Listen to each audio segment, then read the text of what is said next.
you want to understand the plight of Bihar, you have to understand how and when it started. अगर आप आंकड़ों को ध्यान से देखिएगा तो आपको पता चलेगा कि 1965 से पिछले वर्ष तक कोई ऐसा वर्ष नहीं गया है जब बिहार दूसरे राज्यों के मुकाबले किसी न किसी आंकड़े में पीछे न गया हो। 1950 से लेकर 65 तक बिहार टॉप 5 में, फिर उसके बाद टॉप 10 के राज्यों में रहा है।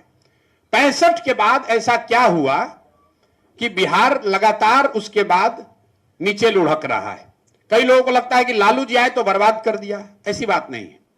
लालू जी 1990 में मुख्यमंत्री बने हैं, तब भी बिहार देश का सबसे गरीब राज्य था।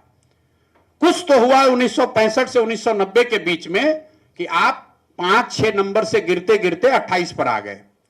तो उसको ध्यान से अगर आप देखिएगा तो आपको पता चलेगा कि 1967 से 1990 तक, आप में से जो लोग सीनियर लोग हैं और थोड़ा बहुत भी राजनीति में अगर रुचि रखते हैं तो आपको पता चलेगा कि 1967 से 1990 तक 23 साल में बिहार में 32 से ज्यादा सरकारें बनी हैं। 32 से ज्यादा सरकार, 5 बार गवर्नर रूल इंक्लूडेड।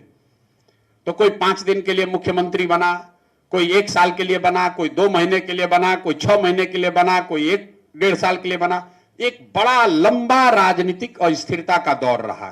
तो विकास की किसी को चिंता ही नहीं है। जो सत्ता में है उस चक्कर में है कि कुर्सी कैसे बचे, जो विपक्ष में है सोच रहा है कैसे इनको पलट के हम बने। दूसरे राज्य धीरे धीरे आगे बढ़ते गए, बिहार पीछे छूटता गया। 1990 में यहां पर राजनीतिक स्थिरता लौटी तो लालू जी के फॉर्म में लौटी। लालू जी की सोच है या रही उस समय कि सामाजिक न्याय से बिहार का विकास होगा। जो लोग बिहार की जमीनी स्थिति को समझते हैं उनको इस बात को मानने में गुरेज नहीं करना चाहिए कि लालू जी के शुरुआती सालों में जो उनकी सोच सामाजिक न्याय की थी, सही थी गलत थी, उससे जरूर समाज के एक बड़े वर्ग को फायदा हुआ है। ये अलग बात है कि 2-4 साल के बाद उनके राज में पूरा जंगल राज हो गया, व्यवस्था खराब हो गई, अपहरण, रंगदारी, जो भी हो, करप्शन। लेकिन वैचारिक तौर पर जो शुरुआत उन्होंने करी थी उससे बिहार के एक समाज के एक बड़े वर्ग को फायदा हुआ है। लेकिन आर्थिक नजरिए में लालू जी ने कुछ प्रयास नहीं किया। दूसरा जो उन्होंने बड़ी दूसरी गलती करी, गलती जानबूझ के किया या उनकी समझ का फेर है, कि जिन वर्गों को उन्होंने आवाज दिया उन वर्गों के बच्चों के पढ़ाई की बात नहीं की। जिन वर्गों को उन्होंने आवाज दिया उनको उन्होंने जमीन नहीं दी। और तीसरा, उन्होंने उन परिवार के लिए, अपने उन जाति के लोगों के लिए भी उन्होंने पूंजी व्यापार की व्यवस्था नहीं की। नतीजा क्या हुआ कि जिन वर्गों की राजनीति वो किए वो लोग भी और पीछे छूटते चले गए। वो आवाज लगा रहे हैं, लालू जी के नाम पर झंडा उठाए, उनका आवाज बुलंद किया, लेकिन उनकी अपनी शैक्षणिक या आर्थिक स्थिति नहीं सुधरी। उसके बाद 2005 में नीतीश बाबू आए। पहले 5 साल में आपको हमको बिहार सुधरता हुआ दिखा, बिल्कुल दिखा। वो इसलिए दिखा कि बेस इतना कम था, कमरे में अंधकार बहुत हो तो एक दिया भी कोई जलाएगा तो प्रकाश दिखने लगेगा। 2005 से लेकर 2012-13 तक नीतीश जी का जो 20 साल का शासन काल है, इसको 2 भाग में सीधे बांट दीजिए, तब आपको समझ में आएगा कि 65 से 90 में क्या हुआ।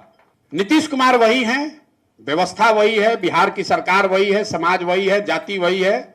लेकिन 2005 से लेकर 2012-13 तक जो नीतीश जी की सरकार चली उसमें बिहार सुधरता हुआ दिखा।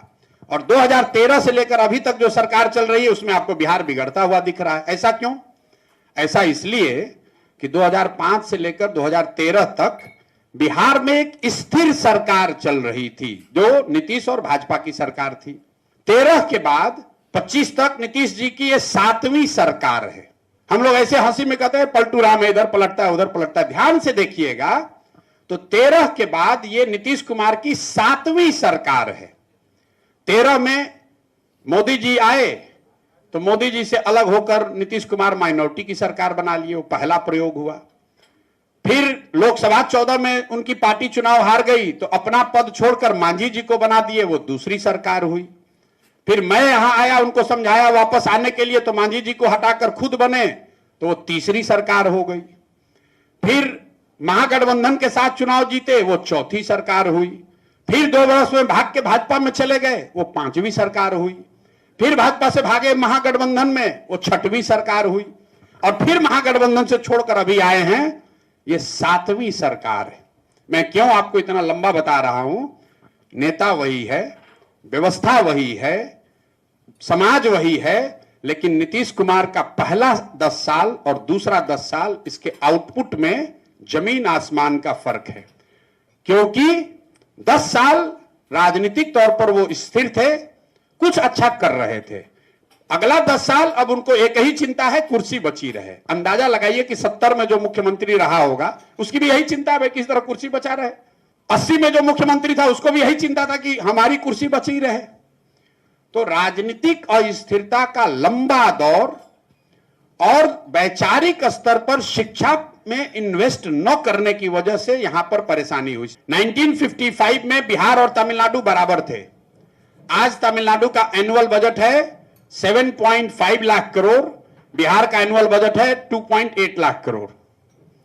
आपसे 3-4 गुना बजट के टर्म में 4 गुना बड़ा हो गया।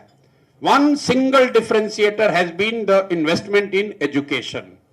जो द्रविडियन आंदोलन हुआ वहां पर भी यही हुआ, ब्राह्मणिकल ऑर्डर को हटाओ, जो यहां पर सामाजिक न्याय की बात है, यही द्रविडियन आंदोलन में भी हुआ है।